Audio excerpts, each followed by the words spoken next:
What's going on there, guys? We back with another one, and we're going to keep talking about Coach Prime. Y'all really appreciate the content and engage with it. So, look, we're going to keep bringing you updates.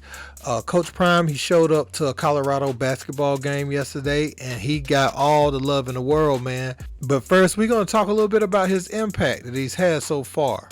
So, just last Saturday, Coach Prime was hired by Colorado, and since that viral moment, they've seen their best merch sales day ever. They've added over 175,000 social followers, and they surpassed 2,000 season ticket interest forms. And that's the Prime effect right away.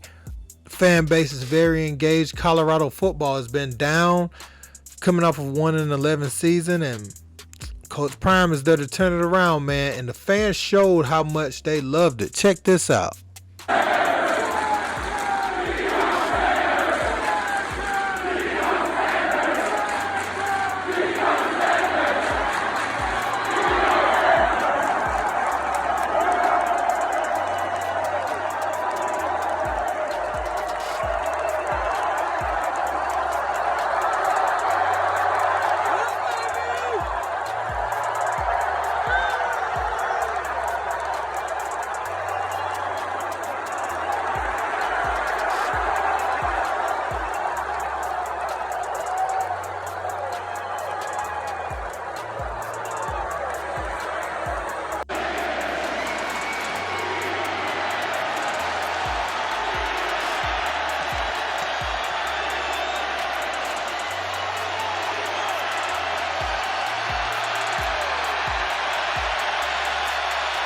Well, during the timeout, they were waiting all night for this, the loudest ovation, not for a KJ Simpson three, but Coach Prime, Deion Sanders, has entered the building.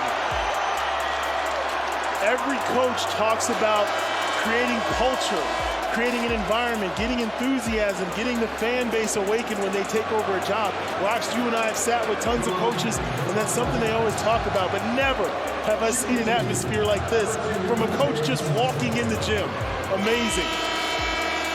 In other Coach Prime news, we saw Dr. Umar Johnson going at Coach Prime. Him and Charlamagne the God got in a heated dispute. They disagree with each other on their stances on Coach Prime, where Dr. Umar was saying that Coach Prime could have changed the HBCU infrastructure around.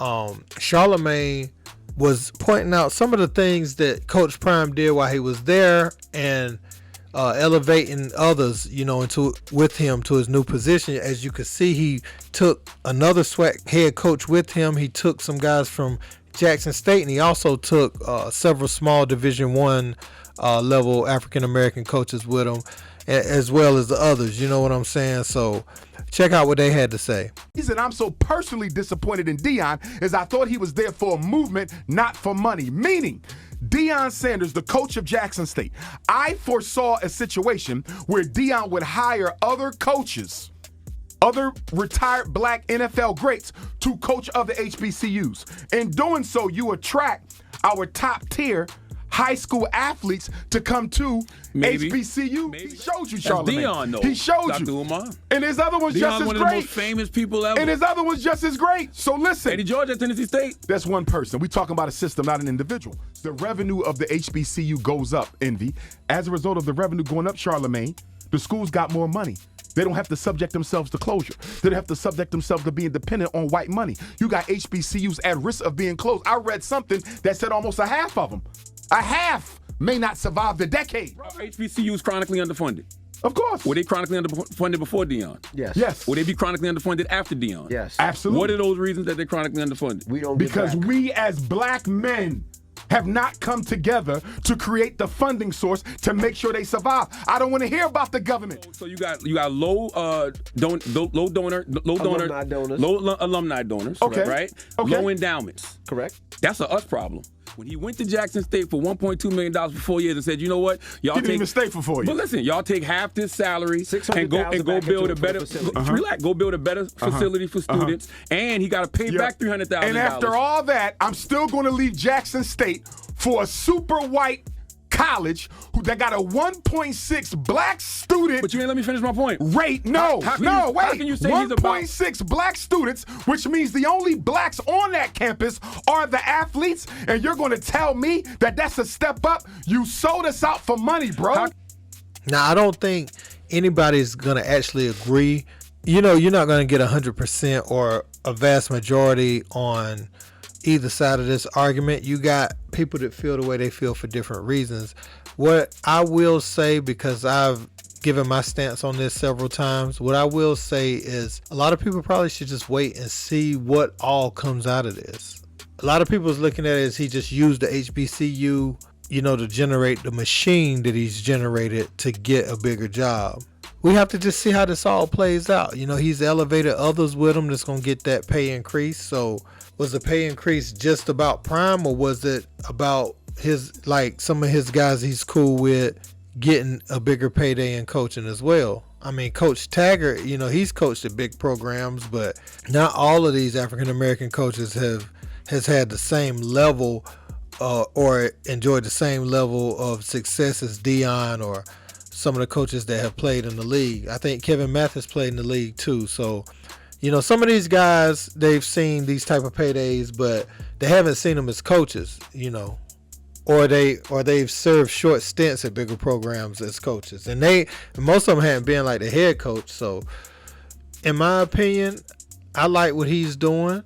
HBCU still got some things to figure out with the funds, and I think the people, the African American community as donors, we got to do better, come together. There's strength in numbers, man. If you just had, let me look this up.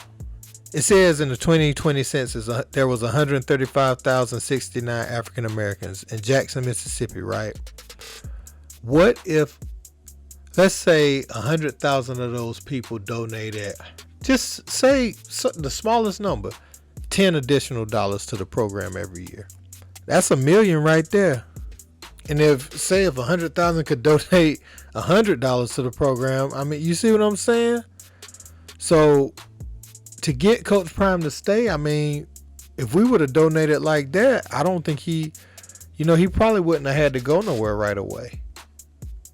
So I think us as a community, we have to consider just banding together and doing something about it, ourselves sometimes. We don't want to see him go. We don't want to see him leave somewhere like that. Hey, and if people around the country is truly with the movement, imagine a bunch of people around the country donating just $10. If you get people from every state that say they with the movement and they just donate $10, you get a few million people donate $10. Just say 2 million people that say they behind this cause to donate $10, 2 million people. Bam, you got 20 million into the program right there, and that's just $10. So at some point, we have to come from behind our keyboards criticizing if we want to see things stay the same or we want to see things improve at our institutions, and we got to do something about it. That's something we could do, right? We could get 2 million African Americans that want to donate $10 to HBCU, put an additional 20 million in the pot for them. So, hey man, let me know what you guys think in the comments. Don't forget to like, share, and subscribe. We out. Peace.